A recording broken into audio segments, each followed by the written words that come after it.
Hello student, তোকে fresh matter ক্লাসে আজ করাবো নবম শ্রেণী গণিত। চলো এই বই থেকে তোমরা চলে এসো 15 নম্বর অধ্যায়।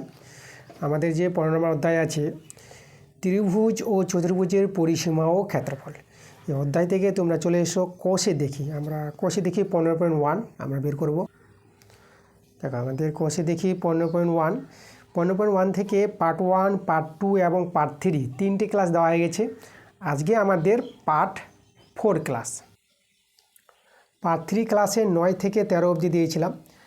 আজকে দেখো যে পার্ট 4 ক্লাস, পার্ট 4 ক্লাসে আমরা নিয়েছি 14 থেকে, ঠিক আছে? 14 থেকে 18 পর্যন্ত আমরা এই অঙ্কগুলো করাবো পার্ট 4 ক্লাসে। পেজ নাম্বার তোমরা বের করবা 221 পেজ, 221 পেজে তোমরা চলে এসো এবং 14 নম্বর অঙ্ক চলো আমরা দেখে নেব আজকের ক্লাসের। যে আমাদের প্রথম যে প্রশ্নটা আছে কি বলছে,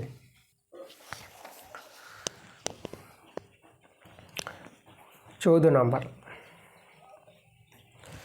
দেখো এখানে প্রশ্নটা বলছে আমাদের আয়তকার বাগানের একটি কর্ণ বরাবর একটি বেড়া দেব। মানে আয়তকার বাগান আছে, কর্ণ বরাবর বেড়া দিবে। আয়তকার বাগানের দৈর্ঘ্য প্রস্থ দেওয়া আছে, দৈর্ঘ্য 12 মিটার, প্রস্থ 7 মিটার। তাহলে বেড়ার দৈর্ঘ্য হিসাব করে দেখি, মানে বেড়ার দৈর্ঘ্য। দেখো বেড়াটি কর্ণ বরাবর দেওয়া হয়েছিল, তাহলে আয়তকার বাগানের মানে আয়তক্ষেত্রের কর্ণ দৈর্ঘ্য বের করতে হবে এখানে, ঠিক আছে? দেখো আয়তকার বাগান, যদি আমি তোমাদের একটা ছবি এঁকে দেখাই,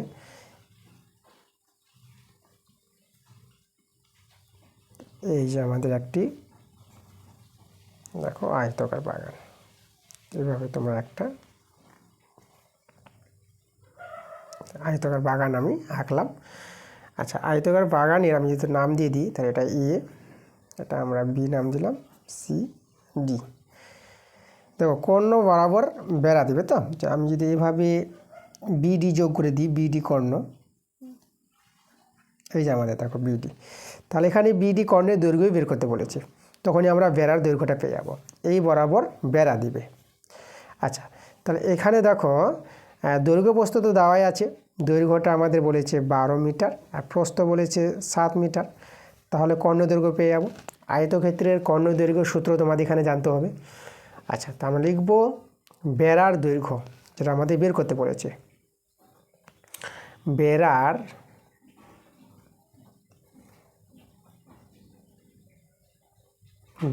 দৈর্ঘ্য, দেখো বেড়ার দৈর্ঘ্য তোমাদের যে সূত্রটা আয়তক্ষেত্রের কর্ণ দৈর্ঘ্য সূত্র, সেটা মনে রাখতে হবে। সূত্রটা যদি আমি তোমাদের লিখে দেখাই, দেখো দৈর্ঘ্যর স্কোয়ার প্লাস প্রস্থের স্কোয়ার।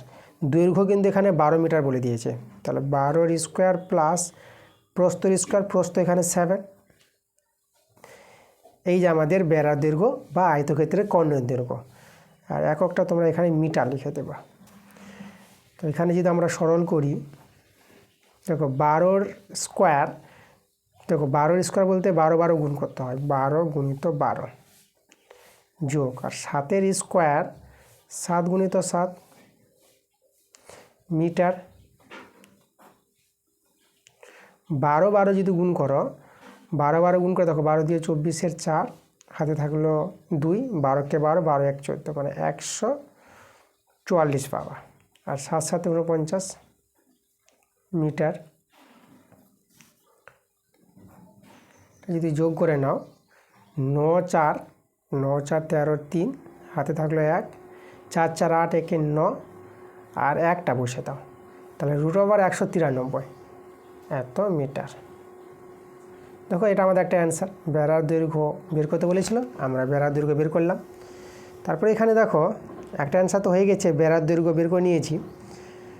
এবার বেড়াটি আয়তকার বাগানকে যে দুটি ত্রিভুজে ভাগ করবে তার পরিসীমা। এই যে বেড়াটি, যে কর্ণটা আয়তক্ষেত্রকে কি দুটি ত্রিভুজে ভাগ করেছে, এখানে দুটি ত্রিভুজেরই ক্ষেত্রফল সমান হবে, এটা মনে রাখবা। ত্রিভুজ দুটি মানে সমান ত্রিভুজ পাওয়া যাবে এখানে, মানে ত্রিভুজ এবিসি এবং ত্রিভুজ এবিডি আর ত্রিভুজ বিসিডি, তাদের ক্ষেত্রফল সমান। ওকে, তো এখানে আমরা যে কোনো একটি ত্রিভুজের পরিসীমা বের করলেই আমাদের অ্যান্সারটা, ত্রিভুজের পরিসীমা বের করতে বলেছে। তো এখানে যদি লক্ষ্য করো, এই যে বিডি যে বেড়াটা কর্ণের দৈর্ঘ্য, মানে এই বিডি বাহুর দৈর্ঘ্য আমরা বের করলাম, যেটা কর্ণের দৈর্ঘ্য 193। তাহলে লক্ষ্য করো এবিডি ত্রিভুজের পরিসীমা যদি বের করতে চাই, তাহলে পরিসীমা আমরা কি জানি, ত্রিভুজের 3টি বাহুর যোগফলটাই হবে পরিসীমা, তাই না? তাহলে আমরা পেয়ে যাব এই যে বেড়াটি আয়তকার বাগানকে যে দুটি ত্রিভুজে ভাগ করবে তার পরিসীমা, মানে এখানে ত্রিভুজের পরিসীমা বের করতে হবে। তার অতএব দিয়ে আমরা যদি লিখি, অতএব এই যে আমাদের ত্রিভুজ নাম দিয়ে দেবো এবিডি, তাহলে আমরা ত্রিভুজ এবিডি এর পরিসীমা,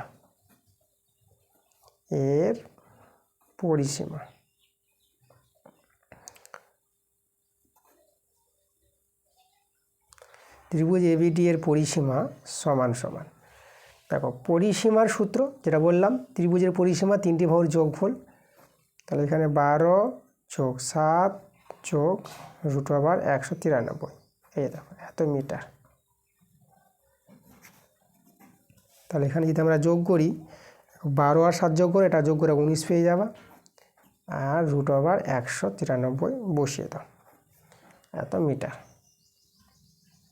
দেখো আমাদের আরেকটা অ্যান্সার বেরিয়ে গেল, এটা আমাদের একটা অ্যান্সার। এটাইতে বলেছিল, এই যে দেখো যে বেড়াটি, এই যে বেড়াটি বিডি বেড়াটি আয়তকার বাগানকে যে দুটি ত্রিভুজে ভাগ করে তাদের যে পরিসীমা হবে এটাই, মানে এই ত্রিভুজের পরিসীমা হবে এটা, আর এই ত্রিভুজের পরিসীমা হবে এটা। কারণ ত্রিভুজের দেখো মানে এখানেও তো দেখো এটা যে 12 মিটার হয়, তাহলে আমাদের যে বিসিটাও 12 মিটার হবে। আয়তক্ষেত্রের বিপরীত বাহুগুলো দৈর্ঘ্য সমান পাবা, এবি 7 মিটার হলে আমাদের ডিসিটা 7 মিটার। তাহলে এভাবে যেটা পরিসীমা বের করলাম, একইভাবে এরও পরিসীমা সেটাই পাবা তোমরা। তাহলে আমাদের অ্যান্সার কমপ্লিট 14 নম্বর অঙ্ক।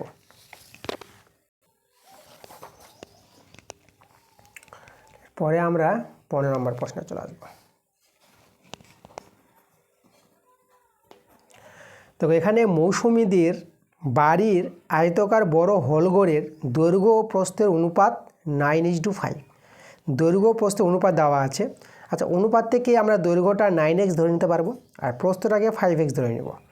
পরিসীমা দেওয়া আছে 140 মিটার, তাহলে পরিসীমা দেওয়া আছে, তাহলে দৈর্ঘ্য প্রস্থ ধরে আমরা পরিসীমা বের করব, আর এর সঙ্গে সমান করে এক্সের মান পেয়ে যাব, তাই না? তাহলে দেখো আমরা সেটাই প্রথমে কাজ করব। তারপর আমি প্রশ্নটা পড়ে নিচ্ছি। দেখো, মৌসুমীরা হলঘরের মেঝেতে 25 সেমি × 20 সেমি আকারের আয়তকার টালি বসাতে চায়। মানে টালি যে বসাবে, টালি বলতে টাইলস, সেই টালির দৈর্ঘ্য প্রস্থ কিন্তু উল্লেখ করা আছে, মানে একটি টালির দৈর্ঘ্য প্রস্থ দেওয়া আছে, তাহলে একটি টালির ক্ষেত্রফল পেয়ে যাব। তাহলে এখানে প্রতি 100 টালির দাম 500 টাকা হলে মৌসুমীদের হলঘরের মেঝেতে টালি বসাতে কত খরচ হবে? তাহলে মেঝেতে টালি বসাবে, কত খরচ হবে? আচ্ছা, কতগুলি টালি লাগবে মেঝেতে, সেই সংখ্যাটা কিন্তু আগে বের করতে হবে। তাহলে মেঝেতে কতগুলি টালি লাগবে, এই যে আমাদের যে ধরো আয়তকার মেঝে, আমি যদি এখানে তোমাদের দেখাই, ওকে, এখানে যে টালি যে লাগবে কতটি, যে এই মেঝের ক্ষেত্রফলটা, মানে মেঝের ক্ষেত্রফলটাকে একটি টালির ক্ষেত্রফল, মানে একটি টালি ধরো এভাবে এখান থেকে টালি বসিয়েছে, এই যে একটি টালির ক্ষেত্রফল, পুরো মেঝের ক্ষেত্রফলটাকে একটি টালির ক্ষেত্রফল দিয়ে ভাগ করলেই আমরা পেয়ে যাব এই মেঝেতে কতগুলি টালি প্রয়োজন পড়বে, সেই টালির সংখ্যা আমরা পেয়ে যাব। আর টালির সংখ্যা পেয়ে গেলেই আমাদের খরচটা বেরিয়ে আসবে। কারণ দেখো 100টি টালির দাম 500 টাকা আছে, একটির দাম আমরা বের করে নেব, একটির দাম 5 টাকা বের হবে, তাহলে যতটি টালি লাগবে তার দাম কত হবে, আমাদের সহজে অ্যান্সারটা বেরিয়ে আসবে। তো চলো, প্রথমে আমাদের মেঝের ক্ষেত্রফল দরকার, একটি টালির ক্ষেত্রফল দরকার, আর মেঝের ক্ষেত্রফল পাওয়ার জন্য আমাদের দৈর্ঘ্য এবং প্রস্থ প্রয়োজন। তো দৈর্ঘ্য প্রস্থ অনুপাত যখন দেওয়া আছে, দৈর্ঘ্যকে আমরা বললাম 9x ধরবো, আর প্রস্থকে 5x ধরবো। তাহলে আমরা চলো এখানে আমরা প্রথমে আমরা ধরে নিব, এই যে আমাদের এখানে যে হলঘর আছে, মানে হলঘরের দৈর্ঘ্য, তাহলে কি ধরি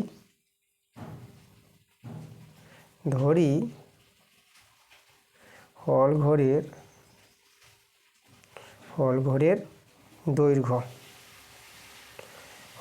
দৈর্ঘ্য আমরা এখানে দেখো এই যে অনুপাত 9 থেকে আমরা 9x এককটা সেমি নাম। আচ্ছা, এখানে এককটা দেখো, এককটা তোমরা কি ধরবা, এখানে যেটা এককটা বলেছে লক্ষ্য করে এখানে দেখো পরিসীমাটা আছে মিটারে, তাই না? তা পরিসীমাটা যখন মিটারে আছে তাহলে আমরা দৈর্ঘ্য এবং প্রস্থকে মিটারে ধরি। তারপরে একটা জিনিস এখানে লক্ষ্য করো যে আবার একটি টালির যদি আমি বলি দৈর্ঘ্য প্রস্থ এই যে সেমিতে আছে, টালির দৈর্ঘ্য প্রস্থ সেমিতে দেওয়া আছে, এই যে একসঙ্গে দেওয়া আছে 25 সেমি ইন্টু 20 সেমি, তাই তো? এই যে মেজের টালির যে বসাবে এই আকারের, তাহলে এখানে টালির দৈর্ঘ্য আর প্রস্থ এভাবে এগুলো ধরে নিতে হবে। একটি টালির দৈর্ঘ্য 25 সেমি আর একটি টালির দৈর্ঘ্য প্রস্থটা 20 সেমি, ঠিক আছে? এই আকারের টালি বসাবে মানে দৈর্ঘ্য প্রস্থ দেওয়া আছে।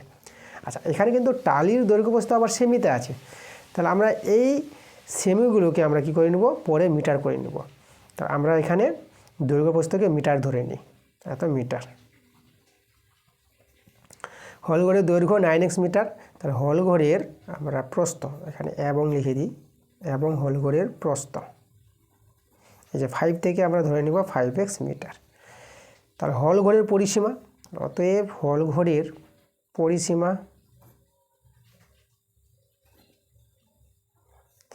এখন হলঘর বলতে দেখো হলঘরের যে পরিসীমা, এখানে হলঘরের যে পরিসীমা বের করতে চাই, হলঘরের এখানে মেঝের, ঠিক আছে? এখানে আমাদের লিখতে হবে যে হলঘরের মেঝের পরিসীমা। আমি এখানে একটু লিখে দিচ্ছি তোমাদের, মেঝের কথাটা উল্লেখ করতে হবে। হলঘরের মেঝের পরিসীমা দৈর্ঘ্য ইন্টু প্রস্থ, তাহলে দৈর্ঘ্য ইন্টু প্রস্থ হবে না, মানে 2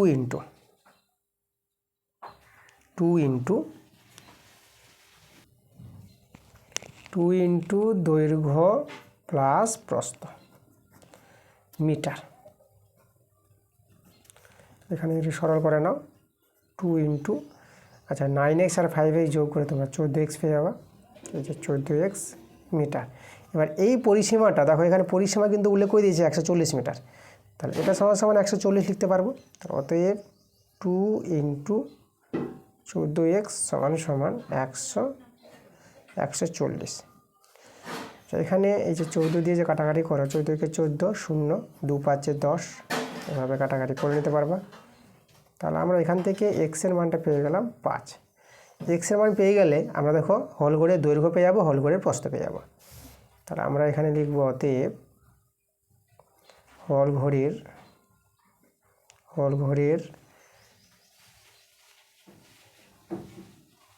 হলঘরের এখানে যদি উল্লেখ তোমাদের যে বলি যে হলঘরের কিন্তু এটা কার দৈর্ঘ্য, হলঘরের এই যে আয়তকার বড় হলঘরের দৈর্ঘ্য প্রস্থ, যাই হোক, তাহলে এখানে হলঘরের মেঝের দৈর্ঘ্য এবং মেঝের প্রস্থ, ঠিক আছে? হলঘরের দৈর্ঘ্য প্রস্থ পাওয়া মানে আমি এখানে মেঝেটার উল্লেখ করে দিচ্ছি, হলঘরের মেঝের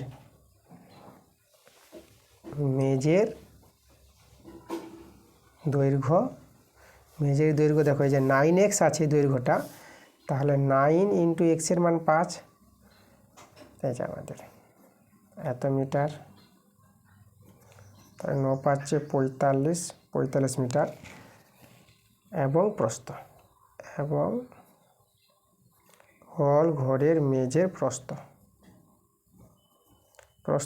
আমরা এই যে ধরেছিলাম 5x, তাহলে এখানে আমরা বসিয়ে দেব 5 ইন্টু এই যে এক্সের জায়গায় আমরা 5 বসাবো মিটার, তাহলে 5 5 25 মিটার।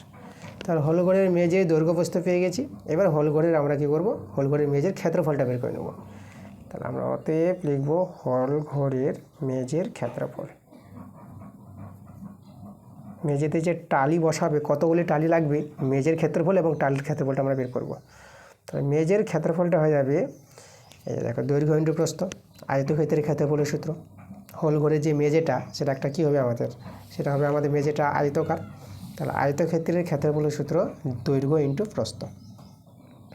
দৈর্ঘ্য আমরা বের করলাম 45 ইন্টু প্রস্থ হচ্ছে আমাদের 25, এককটা লিখব বর্গমিটার। আচ্ছা, এটা আমি গুণ করছি না, যেহেতু আমরা ভাগের ব্যাপার আসবে, মানে মেঝের ক্ষেত্রফলটাকে টালির ক্ষেত্রফল দিয়ে ভাগ করব, তাহলে এই জন্য আমরা গুণটা করছি না, সেখানে কাটাকাটি করার সুবিধা হবে, এভাবে রেখে দিলাম আমরা। এবার যেটা বললাম যে এই যে কতগুলো টালি লাগবে, টালির দৈর্ঘ্য প্রস্থ এখানে যে দেওয়া আছে, তাহলে আমরা টালির ক্ষেত্রফল মানে একটি টালির ক্ষেত্রফল বের করে নেব। তো আমরা এখানে দেখো তার জন্য আমাদের দেখো ক্ষেত্রফল বের করার আগে টালির যে দৈর্ঘ্য প্রস্থ সেমিতে আছে, কিন্তু আমরা তো মিটারে বের করছি, তাহলে আমাদের একটা একক করতে হবে, এই জন্য টালির দৈর্ঘ্য প্রস্থকে আমরা কী করব, আমরা মিটারে করে নেব। তাহলে সেমি থেকে মিটার করতে হবে। তাহলে এখানে আমরা লিখব যে একটি টালির দৈর্ঘ্য, একটি টালির দৈর্ঘ্য,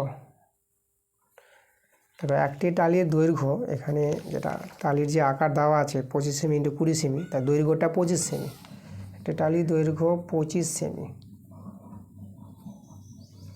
এখন এই 25 সেমিকে আমরা কিন্তু মিটার করে নেব, কারণ আগেরগুলো কিন্তু সব মিটারে ছিল, একটা একক করতে হবে।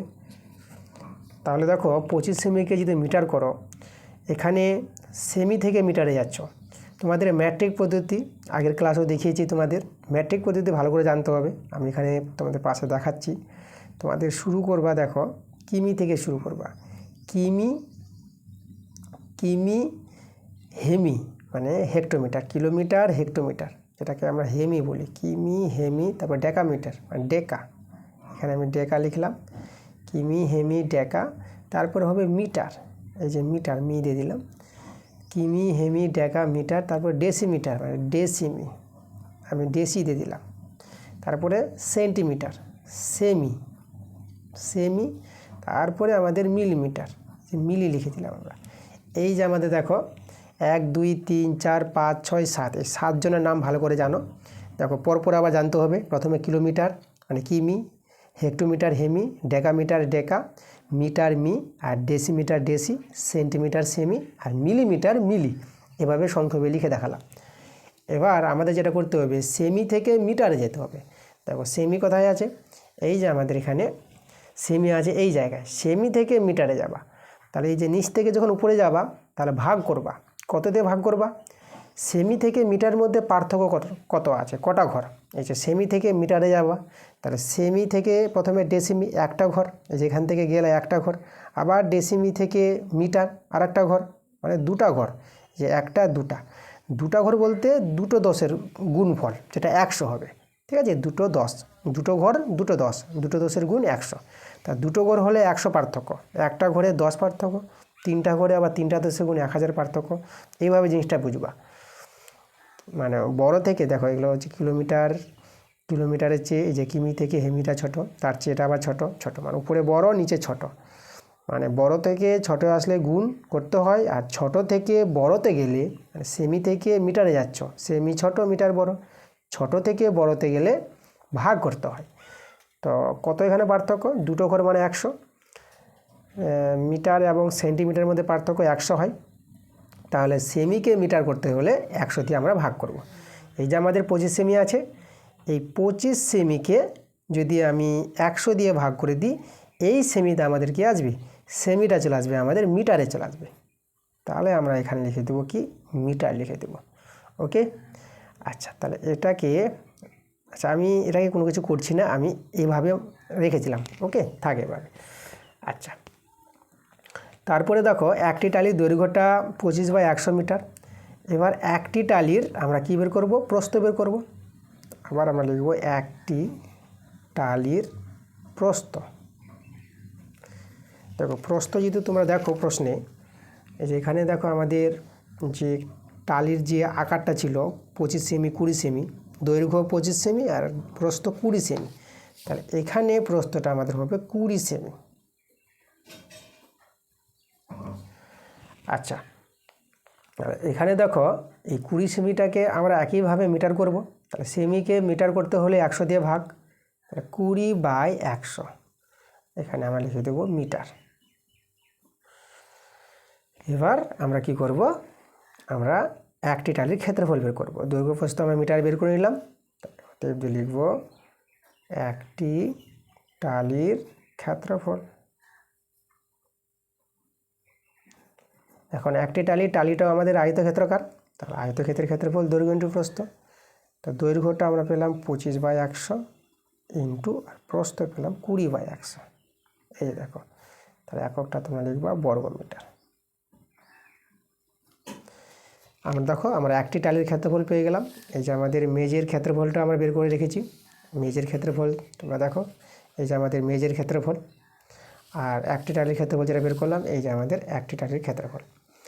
আর কতগুলি টালি লাগবে এই মেজেতে, দেখো এই যে মেজের ক্ষেত্রফলটাকে এই টালির ক্ষেত্রফল দিয়ে যদি আমরা ভাগ করে দিই, তা আমরা কতগুলি টালি লাগবে টালির সংখ্যাটা পেয়ে যাব।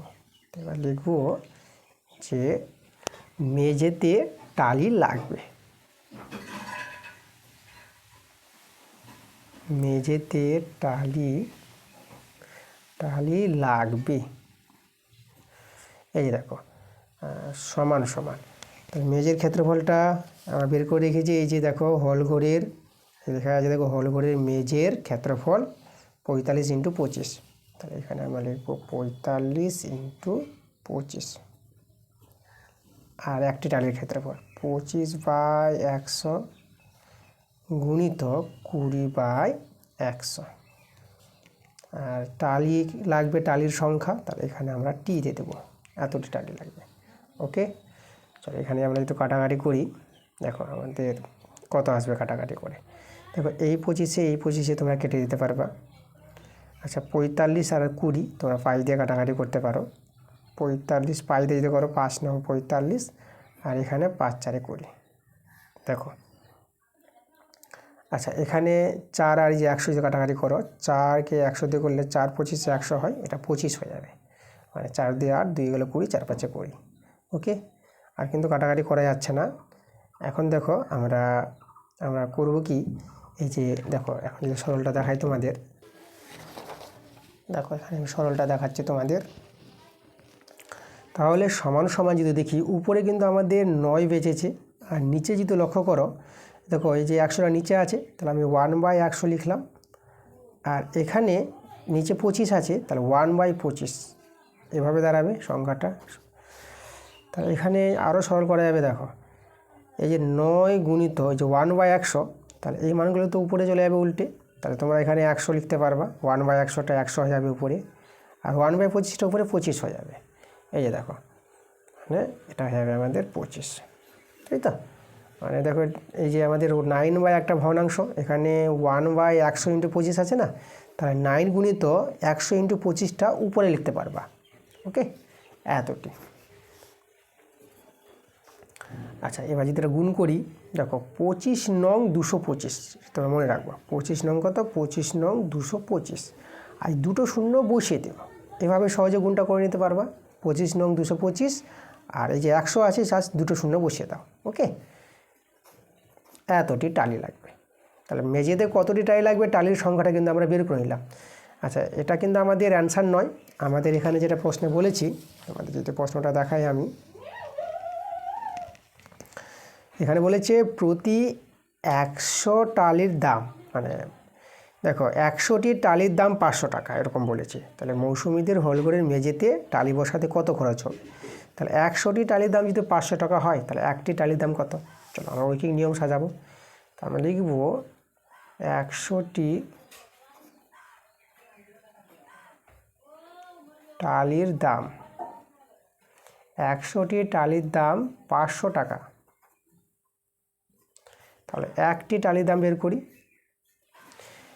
100টি টালির দাম যদি 500 টাকা হয়, তাহলে একটি টালির দাম কম হবে। কম বলতে আমাদের এই যে ভাগ করতে হয়, যেটা নিচে 100টা নামাবা, কমে বাই হবে এত টাকা। আচ্ছা টালি আমরা কতটি পেয়েছি, টালির সংখ্যা হয়ে গেছে, দেখো এই যে দেখো 22,500টি টালি। তাহলে একটি টালির দাম যদি এত টাকা হয়, তাহলে এতটি টালির দাম কত হবে? এই যে দেখো 22,500টি, 22,500টি টালির দাম। এখানে 500/100 গুণিত একটির দাম যদি কম হয়, তাহলে এতটির দাম বেশি হবে। বেশিতে তোমরা গুণ করবা, এত টাকা। চলো এটা সরল করে আমাদের এবার অ্যান্সারটা বেরোবে। সেখানে দুটো শূন্য কেটে দিলাম। এখন আমরা এই যে 500 আর এটা গুণ করে নেব 225। আচ্ছা 500 225 গুণ, তোমরা 5 দিয়ে গুণটা করে নাও, তারপরে দুটো শূন্য বসিয়ে দিবা। 5 দিয়ে গুণ করে দেখো 5 5 25-এর 5, হাতে থাকলো 2, 5 2 10, আর 2 12, হাতে থাকলো 1, 5 দিয়ে 10 1 11। দেখো 1125 টাকা। দেখো আমাদের কিন্তু অ্যান্সার চলে এসেছে। যে আমাদের যে বলেছিল যে হল করে যে মেঝেতে টালি বসাবে, টালি বসাতে কত খরচ হবে, আমাদের যে খরচটা হবে 1125 টাকা। আচ্ছা, এখানে আমরা এই যে দুটো শূন্য বসাতে বলে গেছি, আমি দুটো শূন্য বসিয়ে দিতে হবে, মানে পাঁচ দিয়ে গুণ করার পর এই দুটো শূন্য বসিয়ে দেবো। তাহলে আমাদের 1125 না, যে আমাদের যে দাঁড়াবে সংখ্যাটা একক, দশক, শতক, হাজার, অযুত, লক্ষ, মানে 1,12,000। এই যে আমাদের দেখো 1,12,500 টাকা, এত টাকা খরচা হবে। চলো আমরা অতএব দিয়ে লিখে দেবো অ্যান্সারটা। এই দেখো, তাহলে আমাদের এই যে হোল ঘরে মেঝেতে টালি বসাতে যে খরচ হবে, তাহলে অতএব হোল ঘরের মেঝেতে টালি বসাতে খরচ হবে সমান সমান, এই যে আমাদের দেখো 1,12,500 টাকা। ওকে, এই যে আমাদের এটা কিন্তু আমাদের অ্যান্সার। এইভাবে কিন্তু আমাদের অঙ্কটা করে নিতে হবে। এত কমপ্লিট তোমাদের দেখো আমাদের যেটা 15 নম্বর অঙ্ক করা হয়ে গেছে। পরে আমরা চলে আসবো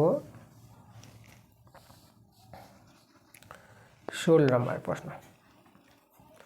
দেখো 16 নম্বর প্রশ্নটা বলছি, 18 মিটার দৈর্ঘ্য বিশিষ্ট একটি বড় হোলঘরের কার্পেট দিয়ে মূর্তি 2160 টাকা খরচ হয়।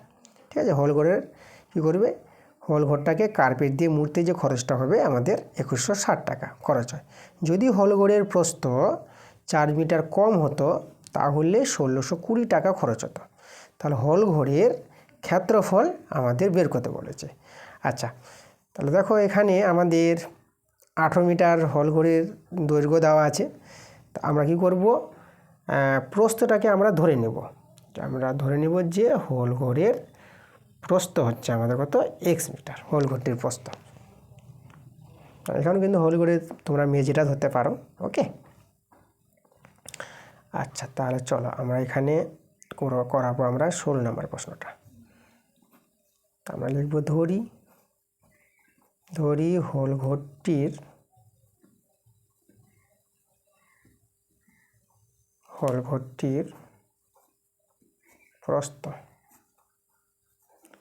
প্রস্থটা আমরা ধরে নেব।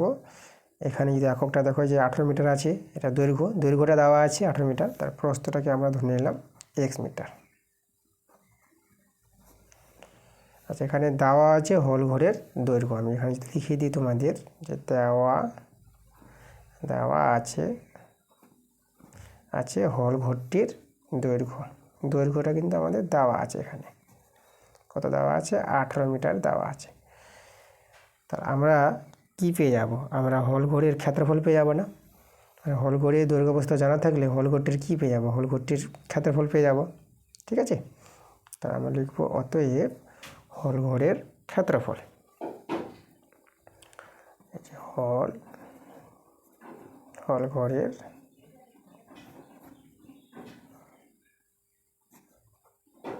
হোলঘরের ক্ষেত্রফল দৈর্ঘ্য ইন্টু প্রস্থ, দৈর্ঘ্য হচ্ছে 18, প্রস্থ হচ্ছে x, এই যে ওটা হবে বর্গ মিটার, এটা হবে 18x বর্গ মিটার। তাহলে হোলঘরের ক্ষেত্রফল আমরা কত পেয়ে গেলাম, 18x বর্গ মিটার। আচ্ছা, তো এবার তোমরা লক্ষ্য করো এখানে যেটা বলেছে যে হোলঘরের প্রস্থ 4 মিটার কম হলে তখন কিন্তু খরচটা কম হতো, প্রস্থ কমে গেলে পরে কার্পেট দিয়ে মূর্তি খরচটাও কম হতো। তাহলে আমরা কি করব, যে প্রস্থটাকে, এই যে প্রস্থ x মিটার ধরেছি, এখানে 4 মিটার কমিয়ে আমরা নতুন একটা প্রস্থ বের করব, তাহলে নতুন কিন্তু আমাদের ক্ষেত্রফল বের হবে। তাহলে এখানে আমরা লিখব প্রস্থ 4 মিটার কম হলে এখন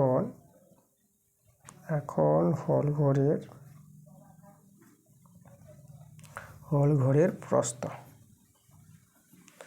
তাহলে হোলঘরের প্রস্থ এখন কত হবে, আগে ছিল x মিটার আর 4 মিটার কমাবে এত মিটার হয়ে যাবে প্রস্থ। দেখো দৈর্ঘ্যটা কিন্তু 18 মিটারই থাকবে, শুধু প্রস্থটা কমাচ্ছে। তাহলে অতএব লিখবো আমরা এখন হোলঘরের ক্ষেত্রফল, কত হয়ে যাবে, দৈর্ঘ্য ইন্টু প্রস্থ, দৈর্ঘ্যটা তো আমাদের 18ই দেওয়া আছে তোমাদের প্রশ্নে। আর আমাদের প্রস্থটা বের করলাম, এই যে দৈর্ঘ্য ইন্টু প্রস্থ x-4 এত বর্গমিটার। ওকে, আচ্ছা এটাকে যদি আমরা একটু সরল করে নিই এখানে, তাহলে এটা 18x আর 18 ছাড়া যদি গুণ করো 18 ছাড়া 72 বাবা, এত বর্গমিটার। তাহলে 4 মিটার প্রস্থটা কমিয়ে হোল করে আবার একটি আমরা কি পেয়ে গেলাম, ক্ষেত্রফল পেয়ে গেলাম। তাহলে দেখো আগে যে ক্ষেত্রফলটা ছিল 18x-এ, তাহলে 18x যদি ক্ষেত্রফল হয় তখন কিন্তু কার্পেট দিয়ে মুড়তে খরচটা 2160 টাকা হতো। আর প্রস্থ 4 মিটার কমালে যে এই যে ক্ষেত্রফলে কার্পেট দিয়ে মুড়তে আমাদের খরচটা বলেছে 1620 টাকা। তাহলে দেখো আগের চেয়ে কিন্তু ক্ষেত্রফলটা কি, প্রস্থ কমালে ক্ষেত্রফল কমবে, তার কতটা ক্ষেত্রফল কমেছে, তার ক্ষেত্রফল কমলে আমাদের কি আগের চেয়ে খরচও কমে যাবে, এই যে 2160 থেকে 1620 খরচও কমে যাবে, তাই না? তাহলে আমরা এখানে দেখো সাজাবো অঙ্কটাকে এইভাবে যে প্রথমে দেখো আমাদের এই যে আমাদের দেখো এই যে 18x-72 যে বর্গমিটার যে আমাদের ক্ষেত্রফলটা হোল ঘরের, এই ক্ষেত্রফলে খরচ হতো দেখো আমাদের 1620 টাকা, মানে প্রস্থ 4 মিটার কমালে যে ক্ষেত্রফল পেলাম এটা। তাহলে এই ক্ষেত্রফলে যে খরচ হবে কার্পেট দিয়ে মুড়তে খরচ হবে 1620 টাকা। এটা আমরা প্রথমে আগে লিখি। তা আমরা এখন লিখব এই যেখানে দেখো 18x-72 এত বর্গমিটারে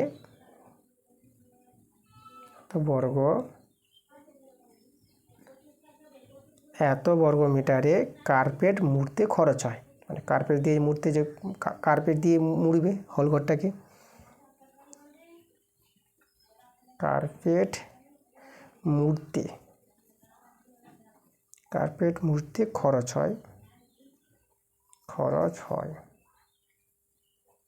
হয় যেটা বললাম তোমাদের টাকাটা এখানে যেটা বলেছে দেখো এই যে 1620 টাকা, মানে প্রস্থ 4 মিটার কমিয়ে যে আমাদের হোল ঘরের ক্ষেত্রফল পাওয়া গেছে, এই ক্ষেত্রফলে কার্পেট দিয়ে মুড়তে যে খরচটা হবে 1620 টাকা। 1620 টাকা, এখানে আমাদের কিন্তু টাকা হবে এককটা, ঠিক আছে, টাকা। আচ্ছা তাহলে দেখো আমাদের আগে ছিল কত, আগে ছিল আমাদের ক্ষেত্রফলটা 18x বর্গমিটার, হোল ঘরের ক্ষেত্রফল প্রথমে যেটা ছিল, তাই না? তাহলে এখানে আমি লিখব এই যে আগেরটা থেকে এই যে 18x, আগেরটা থেকে এই ক্ষেত্রফলটা আমরা বাদ দিব, 18x-72, এই যে দেখো তাহলে এত বর্গ মিটারে কার্পেট মুড়তে খরচ হয়। তাহলে দেখো 18x বর্গমিটারে এবার প্রথমে যেটা ক্ষেত্রফল ছিল 18x বর্গমিটারে কার্পেট মুড়তে খরচ ছিল 2160 টাকা।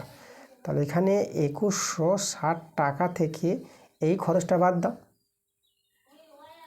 দেখো আমরা ক্ষেত্রফলও বিয়োগ করেছি, আগের ক্ষেত্রফল থেকে এই ক্ষেত্রফলে বাদ দিলাম, তাহলে আগের খরচ থেকে এখনকার খরচটা আমরা বাদ দেব, এত টাকা, এটা আমাদের টাকা। তাহলে এখানে বিয়োগ করব, এখানে যদি বিয়োগটা দেখাই দেখো এখানে আমি ইমপ্লাই দিয়ে দিলাম, এটা 18x, ওকে এটা আমাদের 18x দাঁড়াবে, আর এটা -18x, আর মাইনাস এখানে প্লাস এই যে আমাদের 72।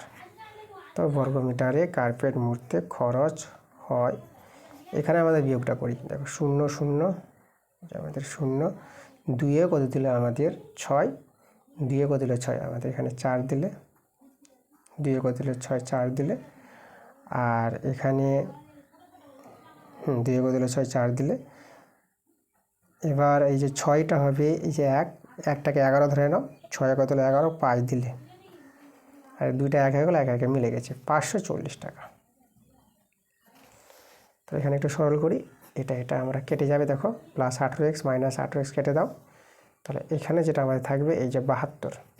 তাহলে 72 বর্গমিটারে কার্পেট মুড়তে খরচ হয় কত টাকা, 540 টাকা।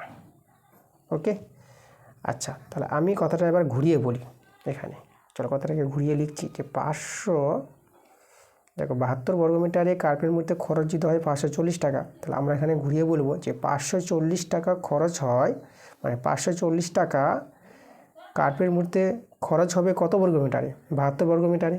তাহলে এভাবে লিখছি আমরা, ঠিক আছে? 540 টাকা কার্পেট মূর্তি খরচ হয় সমান 72 বর্গমিটারে।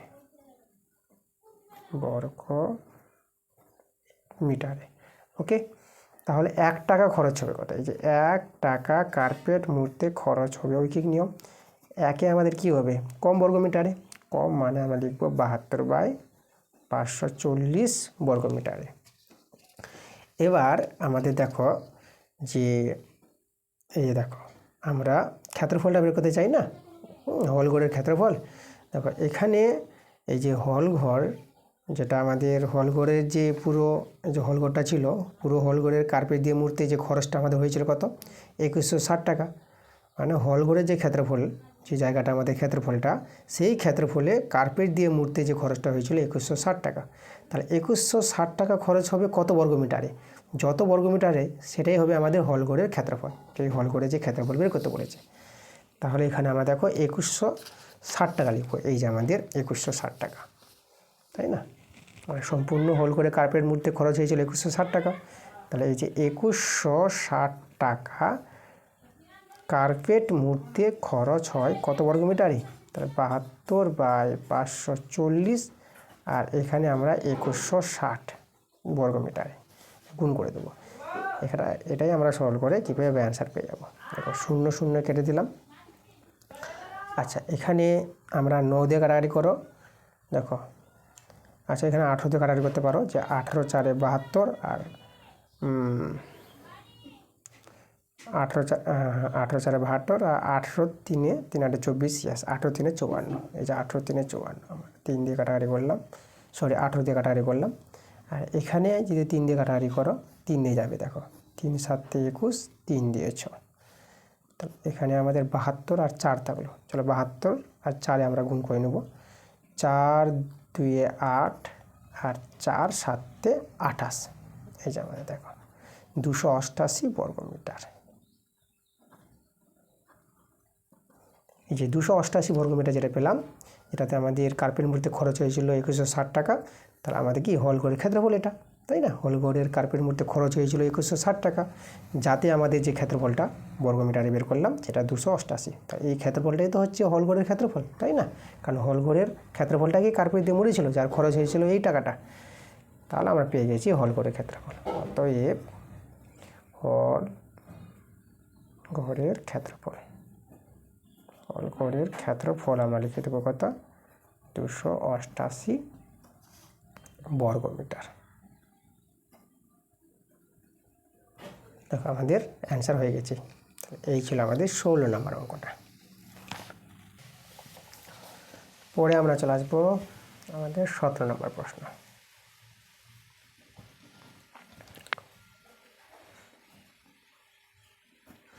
দেখো 17 নম্বর প্রশ্নটা কি বলছে? একটি আয়তাকার জমির কর্ণের দৈর্ঘ্য 15 মিটার এবং দৈর্ঘ্য ও প্রস্থের অন্তর 3 মিটার। জমিটির পরিসীমা ও ক্ষেত্রফল নির্ণয় করতে বলেছে। আচ্ছা, কর্ণের দৈর্ঘ্য দেওয়া আছে আর দৈর্ঘ্য প্রস্থের অন্তর দেওয়া আছে। আচ্ছা, এখানে যদি আমি দৈর্ঘ্যটাকে x মিটার ধরে নিই, তাহলে কিন্তু প্রস্থ আমরা বের করতে পারবো। তো দেখো প্রথমে আমরা দৈর্ঘ্যটাকে ধরি জমির যে আয়তাকার জমি ছিল সেই জমির দৈর্ঘ্যটাকে আমরা ধরে নিচ্ছি। দৈর্ঘ্যটাকে আমরা ধরে নেব x মিটার। তাহলে অতএব জমির প্রস্থটা কিন্তু আমরা পেয়ে যাব, যদি তো অন্তর দেওয়া আছে, দৈর্ঘ্য প্রস্থের অন্তর 3 মিটার। দেখো প্রস্থটা কী করে পাবো? আমি এখানে একটা তোমাদের উদাহরণ দিয়ে বুঝাই। ধরো যে দৈর্ঘ্যটা আমাদের জানা হয়ে গেল যে 8 মিটার, দৈর্ঘ্য 8 মিটার, এবং এই যে অন্তর 3 মিটার আছে না, আমি অন্তরটা 3 মিটার ধরলাম, এটা আমাদের দৈর্ঘ্য। ওকে, এটা হচ্ছে আমাদের অন্তর। তাহলে প্রস্থ কত হবে? দেখো এই যে দৈর্ঘ্য থেকে অন্তরটা যদি বাদ দেওয়া যায়, এই যে দৈর্ঘ্য থেকে অন্তরফলটা, দৈর্ঘ্য প্রস্থের অন্তরফলটা বিয়োগ করে যে 5 আসবে, 5 মিটার, এটাই কিন্তু আমাদের হয়ে যাবে প্রস্থ, তাই না? কারণ দৈর্ঘ্য 8 মিটার, এই যে দেখো, আর প্রস্থ আমাদের 5 মিটার, তাহলে দৈর্ঘ্য প্রস্থের অন্তর কত 3 মিটার, তাই না? দেখো দৈর্ঘ্য প্রস্থের অন্তর 3 মিটার, তাহলে দৈর্ঘ্য জানা থাকলে আর দৈর্ঘ্য প্রস্থের অন্তর জানা থাকলে দৈর্ঘ্য থেকে অন্তরটা বিয়োগ করে তোমরা কিন্তু প্রস্থ পেয়ে যাবে। তাহলে এখানে দেখো দৈর্ঘ্যটা আমাদের x মিটার, তাহলে দৈর্ঘ্য থেকে অন্তর যেটা বলেছে এই যে 3 মিটার, দৈর্ঘ্য প্রস্থের অন্তর 3 মিটার, 3 মিটারটা বিয়োগ করে দাও, তাহলে এটাই হবে আমাদের প্রস্থ। তাহলে সেই আয়তকার জমির দৈর্ঘ্য প্রস্থ পেয়ে গেছি। তাহলে আমরা জমির কর্ণের দৈর্ঘ্য আমরা বের করব। জমির কর্ণের দৈর্ঘ্য, কর্ণের দৈর্ঘ্য, তাহলে জমির কর্ণের দৈর্ঘ্য বলতে আয়তক্ষেত্রের কর্ণের দৈর্ঘ্য, জমিটা আছে আয়তকার, তাহলে আয়তক্ষেত্রের কর্ণের দৈর্ঘ্যের সূত্র, ঠিক আছে, এর আগে তোমাদের দেখালাম আগের অঙ্কে, রুট ওভার দৈর্ঘ্যের স্কোয়ার প্লাস এই যে আমাদের প্রস্থের স্কোয়ার, এটা হবে কর্ণের দৈর্ঘ্য, আর এককটা আমরা লিখব মিটার। তাহলে এখানে আমরা একটু সহজ যদি করে নিই, এক্স স্কোয়ার প্লাস এখানে এই যে আমাদের এক্স মাইনাস 3 তার হোল স্কোয়ার আছে না, এটা এ মাইনাস বি তার হোল স্কোয়ারের সূত্র এখানে ব্যবহার করব। এ মাইনাস বি তার হোল স্কোয়ার সূত্রটা তোমরা জানো, এই যে আমি এখানে তোমাদের যে লিখে দেখাই, এটা A square minus 2ab plus B square, এই যে দেখো, এই যে আমাদের এটা সূত্রটা এখানে ব্যবহার করব। তো এটা এ, এটা বি, তাহলে এ স্কোয়ার মাইনাস, দেখো মাইনাস 2ab, 2a হচ্ছে আমাদের এক্স, এটা হচ্ছে আমাদের এ, আর বি হচ্ছে আমাদের 3, 2ab, আচ্ছা প্লাস বি স্কোয়ার আছে, এই যে মাইনাস 2ab তো লিখলাম, plus B square plus B square, B কিন্তু আমাদের দেখো 3, তাহলে আমরা 3 স্কোয়ার বসিয়ে দেবো, এই যে আমাদের মিটার। আচ্ছা এস স্কোয়ার তোমরা পেয়ে যাবে 2s স্কোয়ার, আচ্ছা এখানে এটা 6x হয়ে যাবে, আর 3-এর স্কোয়ার 3 3-এ গুণ হবে, 3 3-এ 9 মিটার। দেখো কর্ণের দৈর্ঘ্য এটা, আবার প্রশ্নে কিন্তু আমাদের এখানে বলে দিয়েছে কর্ণের দৈর্ঘ্য আবার 15 মিটার, তাহলে এই কর্ণের দৈর্ঘ্যটা যেটা আমরা এখানে বের করলাম, এই কর্ণের দৈর্ঘ্যটা হয়ে যাবে 15 মিটারের সঙ্গে সমান। তাহলে আমরা অতএব দিয়ে লিখব root over 2s square minus 6x plus 9 সমান সমান 15 সঙ্গে সমান, কর্ণের দৈর্ঘ্যের সঙ্গে সমান। এবার আমরা উভয় পক্ষে বর্গ করে নেব। এখানে আমাদের কি করতে হবে, এই যে রুটটাকে উঠাতে হবে, তাই না? যদি আমরা রুটটা উঠাই তাহলে উভয় পক্ষে বর্গ করতে হবে, তাহলে 2x তার whole square minus 6x plus যে 9 আছে এদিকে বর্গ করলাম, আর এখানে যে 15 ছিল এদিকে বর্গ করলাম, উভয় পক্ষে বর্গ করে পাই। স্কোয়ারের জন্য রুটটা উঠিয়ে দেবা, এটা মনে রাখবা, স্কোয়ার আছে বলে রুটটা উঠে যাবে। আর এখানে 15-র স্কোয়ার মানে 15 গুণ, 15 গুণ করে দেখো, আমি যদি তোমাদের দেখাই, 15 গুণ করে তোমরা কিন্তু পাবা 225 পেয়ে যাবা। ওকে, 15 গুণ করে নিবা, 15 স্কোয়ার 15 গুণ করে 225, এটা আমাদের 9 আছে, সবাই বাঁ দিকে নিয়ে চলে এসছো, এটা minus 225, 2s square minus 6x, আচ্ছা এটা দেখো, এটা যোগ এটা বিয়োগ, তাহলে কাজ হবে বিয়োগের, চিহ্নটা বিয়োগ বসবে, যদি 225 বড়, যে বড় সংখ্যা তার চিহ্ন বসাবা। এবার এখান থেকে 9 বিয়োগ করো, 9 কত দিলে 15, 9 কত 15, 6 দিলে, আচ্ছা হাতে, আচ্ছা এটাকে আমরা 15 ধরেছি, তাহলে এই যে দেখো এই যে 2 থেকে ধার নেওয়া হয়েছে, এটা 1 হয়ে গেল, তাই না? তাহলে এটা আমরা 1 করে নিব, আর এটা আমাদের 2 আছে, তো 2-এ বসে যাবে আমাদের, এই যে দেখো, মানে 225 থেকে 9 বিয়োগ করলে 216 পাবা, যেভাবে তোমরা সহজভাবে বুঝতে পারো। এখন তোমরা লক্ষ্য করো যে সমীকরণটা আছে, একে 2 দিয়ে ভাগ করে নিতে পারবা, তা 2 দিয়ে ভাগ করে নাও, 2 দিয়ে ভাগ করলে দেখো 2টা কেটে যাবে, মানে এস স্কোয়ার, 2 একে 2 মানে 1 তো দিব না, এস স্কোয়ার হবে। আর এখানে 6কে 2 দিয়ে ভাগ করলে 2 3-এ 6 মাইনাস, আর একে 2 দিয়ে ভাগ করে দেখো 2 1-কে 2, এখানে ভাগটা বুঝো, 2 1-কে 2 আর একটা ছোটো, তার জন্য দুটো সংখ্যা ধরতে হবে 16, তার জন্য একটা শূন্য নিতে হয়, এটা কিন্তু মনে রাখবা। তারপরে 16কে ধরে 2 8-এ 16, দেখো এই যে আমাদের দাঁড়াবে 108, তাই না? 216-এর অর্ধেক 108, 2 দিয়ে ভাগ করছে মানে অর্ধেক। তাহলে এই যে আমাদের একটা দ্বিঘাত সমীকরণ তৈরি হলো। তাহলে এখানে আমাদের যেটা করতে হবে, এই দ্বিঘাত সমীকরণটা সমাধান করে আমাদের এক্সের মানটা বের করতে হবে। এখানে লক্ষ্য করো, আমরা যেহেতু মিডল ফ্যাক্টর করি এখানে উৎপাদকের বিশ্লেষণ, এস স্কোয়ার মাইনাস, দেখো 108কে ভাঙাও 12 নং 108, আর 12 থেকে 9 বিয়োগ করলে 3 পাবা।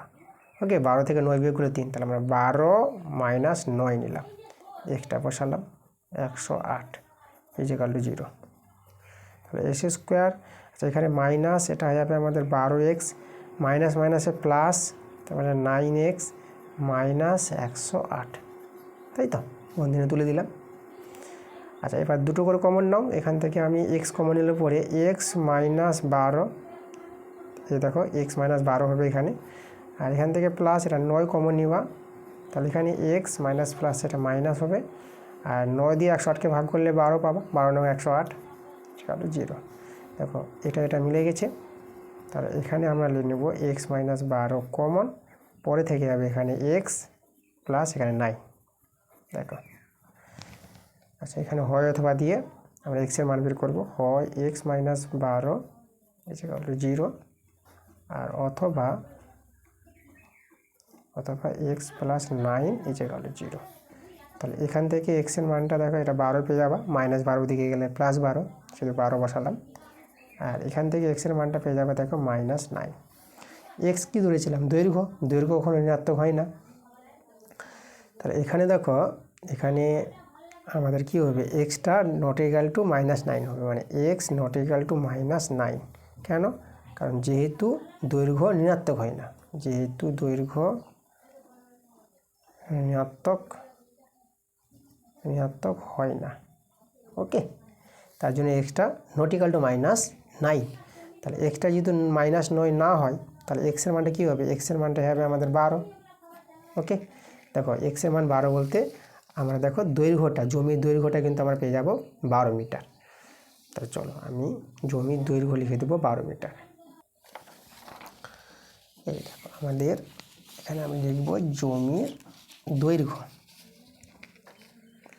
তাহলে চলো, অতএব যে আয়তকার জমি ছিল সেই জমির দৈর্ঘ্যটা আমরা পেয়ে গেলাম 12 মিটার, এককটা মিটারে ছিল, এবং জমির প্রস্থ,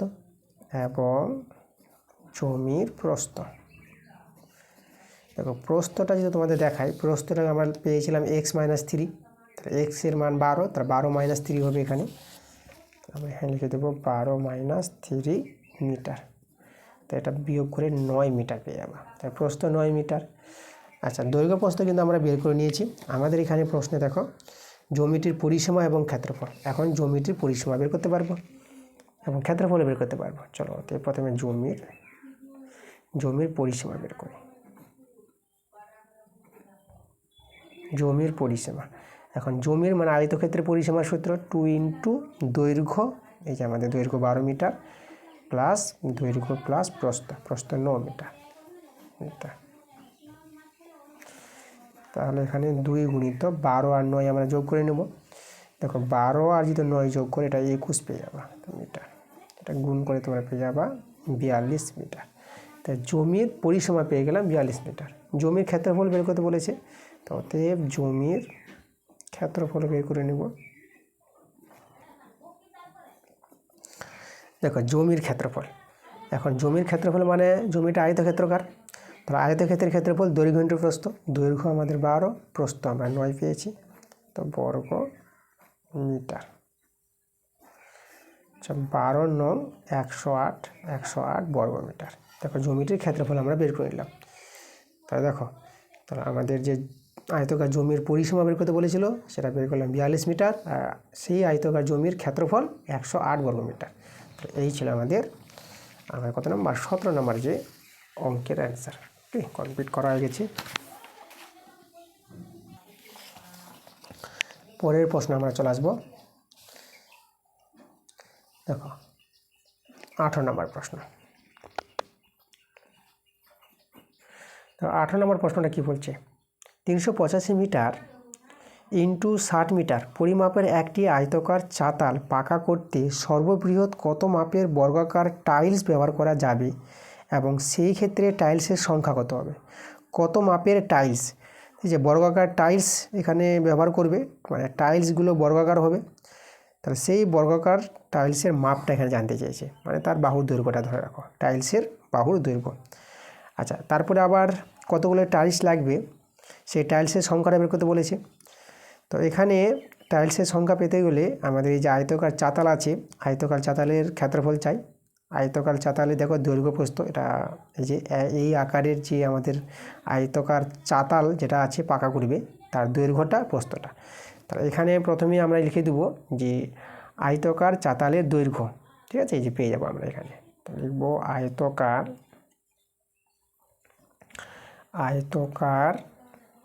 চাতাল, আয়তকার চাতালের দৈর্ঘ্য,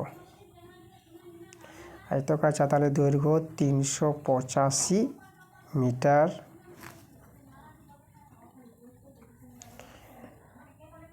এবং আয়তকার, এখানে এবংটা আমি দিয়ে দিচ্ছি, এবং আয়তকার চাতালের প্রস্থটা আমাদের এই যে 60 মিটার। তাহলে অতএব আয়তকার চাতালের ক্ষেত্রফল, যেহেতু টাইলসের সংখ্যা বের করবো, চাতালের ক্ষেত্রফল বের করতে হবে আর টাইলসের ক্ষেত্রফল বের করতে হবে। আচ্ছা, চাতালের ক্ষেত্রফল, আয়তকার চাতালের ক্ষেত্রফলটা হবে দৈর্ঘ্য ইন্টু প্রস্থ, 385 ইন্টু 60, ওকে, বর্গ মিটার। আচ্ছা, আমরা গুণটা করবো না, যেহেতু আমরা ভাগ করব তার জন্য এইভাবে রেখে দেবো মানটা। এবার এখন টাইলসের বাহুর দৈর্ঘ্য, মানে কত মাপের টাইলস লাগবে যেটা প্রশ্ন করেছে, সেই মাপটা যদি আমরা বের করে নিতে পারি, টাইলসের বাহুর দৈর্ঘ্য পেয়ে যাব। তাই এখানে দেখো সেই টাইলসের বাহুর দৈর্ঘ্য আমাদের কিভাবে হবে এটা কিন্তু জেনে রাখো। এই মাপের দেখো, এত মাপের আয়তকার চাতাল পাকা করতে সর্ববৃহৎ যেটা বলেছে, দেখো সবচেয়ে বড় মাপের সর্ববৃহৎ কত মাপের বর্গাকার টাইলস লাগবে, কত মাপের, সেই বর্গাকার টাইলসের যে বাহুর দৈর্ঘ্যটা হবে সর্ববৃহৎ বলেছে না, মানে এই দৈর্ঘ্য প্রস্থের গসাগুটা করতে হবে। ওকে, তাহলে আমাদের যে সর্ববৃহৎ মাপের যে বর্গাকার টাইলস লাগবে তার যে বাহুর দৈর্ঘ্য, এখানে আমরা লিখব সর্ববৃহৎ মাপের যে টাইলস লাগবে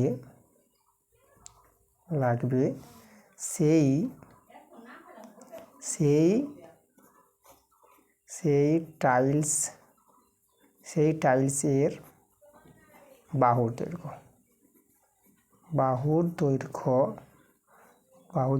হবে, দেখো বাহুর দৈর্ঘ্য, টাইলসের বাহুর দৈর্ঘ্যটা হবে, মনে রাখবা যেটা বললাম যে চাতালের দৈর্ঘ্য প্রস্থের গসাগুটা, বাহুর দৈর্ঘ্য হবে 385 ও আমাদের ঠিক আছে 385, এখানে এবং করে দিচ্ছি, 385 এবং 60 এর গসাগু, একদম উল্লেখ করে দিলাম, এত এর গসাগু, মানে এই দুটি সংখ্যার মানে দৈর্ঘ্য প্রস্থ, সেই চাতালের দৈর্ঘ্য প্রস্থের গসাগুটাই হবে আমাদের টাইলসের বাহুর দৈর্ঘ্য। তাহলে এখানে যদি আমরা গসাগুটা করি, 385 আর 60 গসাগু, দেখো গসাগুটা আমরা লসাগুর মাধ্যমে তোমাদের দেখাচ্ছি, ঠিক আছে। এখানে দেখো লসাগুর মাধ্যমে গসাগু কী করে দেখাতে হয়, দুটি সংখ্যাকে যাবে, দেখো কী দিয়ে যাবে, সেটা কিন্তু একমাত্র পাই দিয়ে যাবে। তাহলে এখানে পাই দিয়ে যদি করি, তাহলে এখানে 38 আছে, 5 7 35, এখানে আমাদের 3 5 হলো 3, মানে আবার 35, 5 7 35, আর এখানে 5 1 5, পাই দিয়ে 10, 77 12। এবার দেখো আর কিন্তু যাচ্ছে না গসাগুটা, তাহলে পাই দিয়ে দুজনকে গেল না, তাহলে আমাদের যে গসাগুটা আমাদের 5 হবে। তাহলে এই যে গসাগুটা 5 পেয়ে গেলাম, তাহলে টাইলসের বাহুর দৈর্ঘ্য আমরা পেয়ে গেলাম। অতএব টাইলসের, এই যে টাইলস এর বাহুর দৈর্ঘ্য